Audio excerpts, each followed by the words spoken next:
Feature গুলা। এবং তোমাদের যে আমি বলছি যে স্লিপিং মোডের অপশন, তারপর যে মানে দেখাই দিছি স্পাইডার মোড, স্পাইডারম্যানের যে অপশনগুলো ওগুলো তোমরা কিভাবে আনবা। তো গাইস এগুলো আনার জন্য সর্বপ্রথম তোমাদের বেশি বেশি করে কমেন্ট করতে হবে। যখন তোমরা বেশি বেশি করে কমেন্ট করবা তখনই কিন্তু ডেভেলপার এগুলো অ্যাড করে দিবে। এবং তোমরা যদি কমেন্ট যদি না করো তাহলে কিন্তু ডেভেলপার এগুলো অ্যাড করবে না।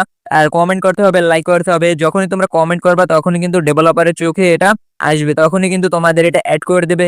এবং তোমরা যখন দেখতে পাচ্ছ এখানে কিন্তু অনেক সুন্দর হাউসটা, এবং উপরে কিন্তু মানে দ্বিতীয় তলা মানে জ্যাকের বাড়ির এখানে সবকিছু আছে। তো গাইস এইটা আমার তোমরা সরাসরি এটা কোথায় পাবে, এটা পাইতে হলে আমার হোয়াটসঅ্যাপ চ্যানেল জয়েন হতে হবে। তারপর ওখান থেকে যে মানে ইন্টারনেট বালে সেকশন আছে ওটা লিঙ্কটা কপি করে ইন্টারনেট বালে সেকশন এটা পেস্ট করে দিয়ে আমার এই দেওয়া লোকেশনে তোমরা চলে আসলে এই বাড়িটা পেয়ে যাবা। তো গাইস তোমাদের যদি স্পাইডারম্যানের চিট কোড, তারপর স্লিপিং মোডের চিট কোড, মোটরসাইকেলের যে গ্যাস চিট কোড আছে ওইটা যদি তোমাদের পেতে হয় তাহলে অবশ্যই তোমরা এই ভিডিওতে কমেন্ট করবা, বেশি বেশি করে শেয়ার করবা এবং লাইক করবা, সাবস্ক্রাইব করবা। এটা যখন তোমরা করবা তখনই কিন্তু ডেভেলপার এগুলো অ্যাড করে দেবে।